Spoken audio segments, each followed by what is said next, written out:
Hello. I had a client say to me yesterday morning, ex-client, I don't know how to say it, client, ex-client, say, she asked me some questions or I responded to some of her comments, and she said, "You're always working," or "You're still working."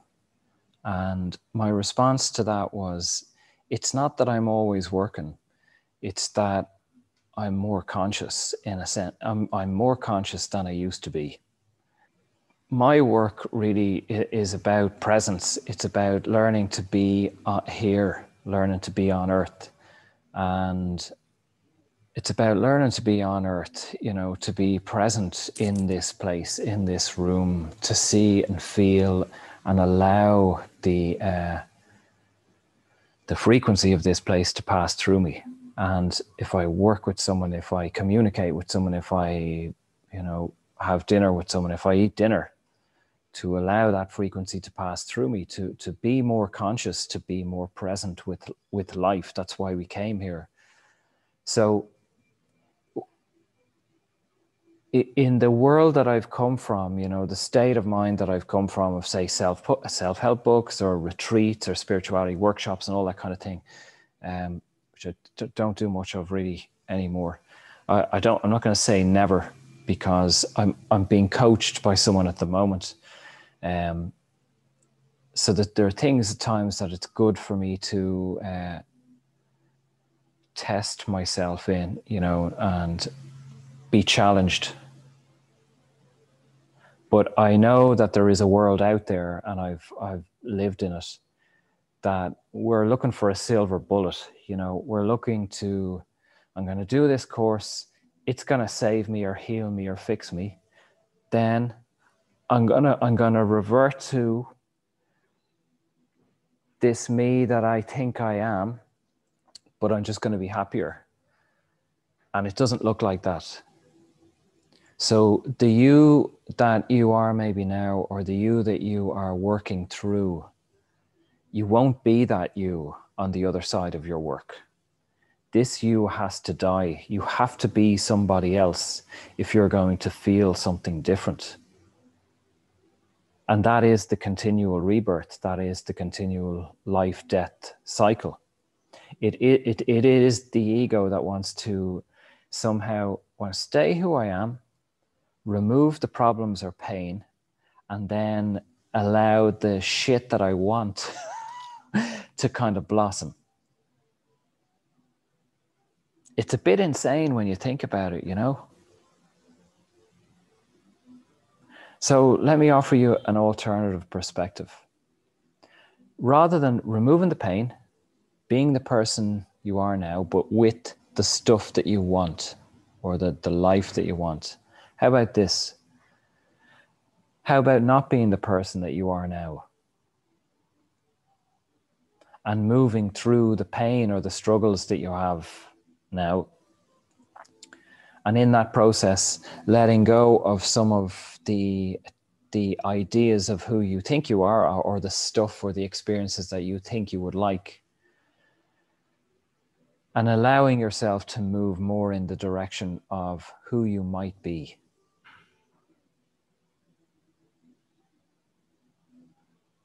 That's an adventure. That's a journey. Who am I? Where am I going to end up living? Who am I going to be with? What am I going to end up doing? What am I going to like?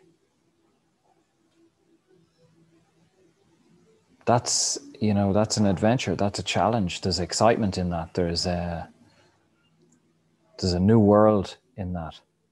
And it doesn't necessarily mean you'll pack up and you'll leave your partner and you'll go to the other side of the world. I think I've talked in another video that might be online about that, about geographicals, the aim to escape who we are, thinking if I was just over there with that person and that career, I would be happy, which is madness as well. It's the ego just trying to find comfort.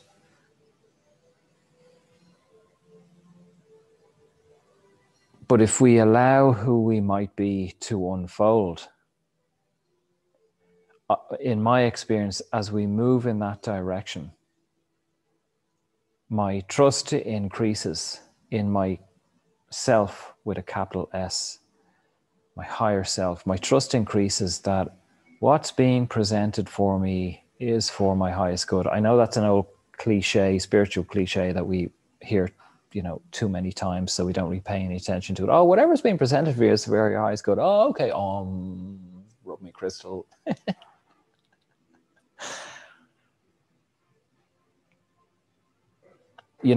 I, as you're bored of hearing me fucking say, but I lived in a car for 4 years and it was for my highest good. I wouldn't do anything differently. If anything, I would hope that if I relived that or returned to that or re-encountered that lifetime, to have more presence early on with that experience. I've often said to clients when they're falling apart, going through shadow work, when they're being broken down, it's not me who does the breaking down. I've often said, savor this death, savor these moments. I've had times here, I'm out of Ireland, September, I think I left, October, November, December, January, February, March, 5 and a bit months. And I've had times, here and the previous apartment I was staying in where, and I did yesterday afternoon as well, where the grief kind of washes over me for that experience.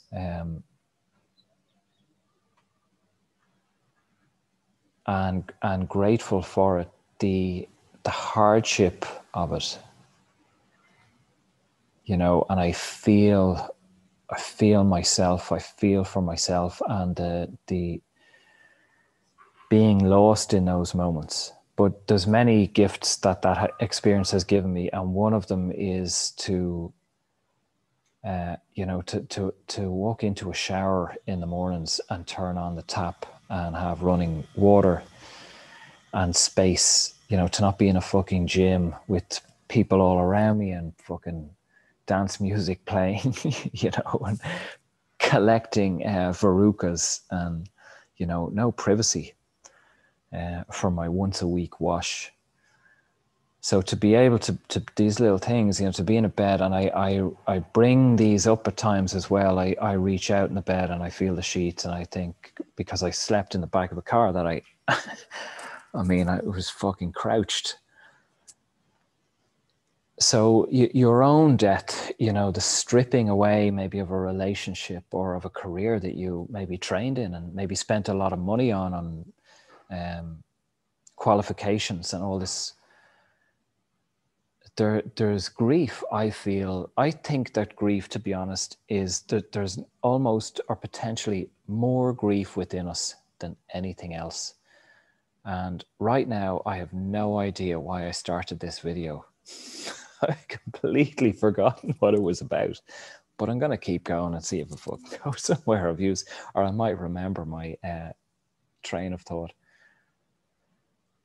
I feel that anything that we move away from, if we're not present with it, if we don't feel the moving away, I feel that that's a pocket of grief goes into the bank. Not into the bank. It's a pocket of grief that goes on the shelf, and we're going to re-encounter that and have to integrate that at a later date.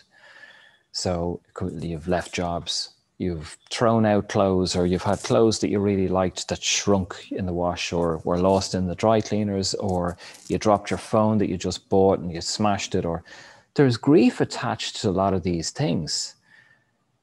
I'm a little wary that people might think, what are you talking about? Like these are our lives. We're drawing in all of these experiences, these people, these objects. You might buy a new pen, or someone gives you a pen for Christmas and you use it for work and you lose the pen. You go, oh, fuck, I lost the pen. You go and buy a new pen, you move on. There's a little pocket of grief there. It might be tiny, might be a bit more than that. So as I work with people and this grief, these layers are presented, we find that we can just feel emotional for no reason. And that's okay. If we don't need a reason, it doesn't really fucking matter. Like in 1987, my dad stood on my fucking car, so now I'm crying.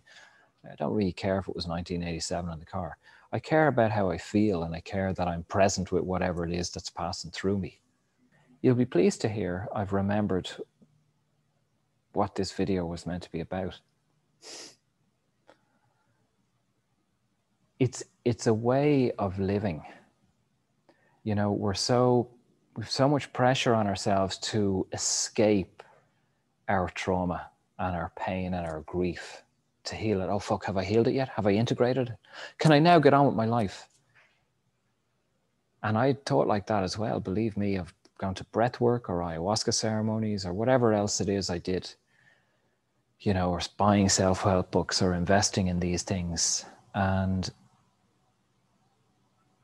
it's not that I'm always working. Although you could say that the term work now has taken upon a different definition, a different meaning. Work can have an attachment to it of like something being difficult and painful. Oh no, I've got to do my homework. Oh fuck, I've got to go to work. So this work is nurturing for me. It's healing for me. It's an opportunity for Gavin to be with Gavin, for me to be with my grief or my heart or my love, or to have the appreciation of this moment.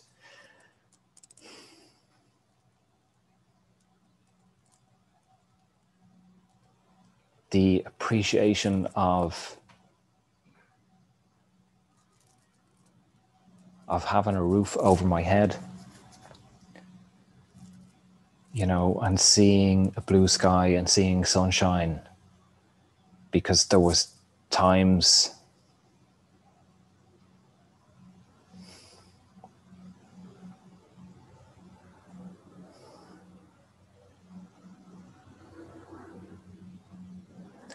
many times I didn't know if I'd get here. You know, I didn't know if I'd move on past that car and past that country and past that experience. And I know at times I bitch and moan about Ireland and that experience, but I'm gradually making peace with it. And the car really was a gift for me. So I suppose my point is, just checking the time, is that it's been a gift to learn to live differently. It's not that we're trying to complete our healing and our spiritual work and then tick the box, move beyond it. You know, Jean said to me in the last few weeks, I think, and I can't remember, Jean, your words, but it was along the lines of, you get how it's possible to fall in love with this work. And there's a few people, I don't want to name names, but you know who you are because I've said it to you, that I admire your tenacity to keep going and keep doing this and stay in touch with this, because it continually nurtures us to stay in tune with the heart, and to meet the shadow and to meet the pain and to meet the grief. Because you know that it's not all day, every day. It's at times, there's layers that are presented. And if we avoid that layer, it will haunt us and it may stay with us like a dog at our heels all day. But if we can be still and we can feel it and integrate it, it will pass quicker, it will settle quicker, and we can carry this dog, we can bring this piece with us. It's not that we're getting rid of them or escaping these pieces. So yeah, I mean,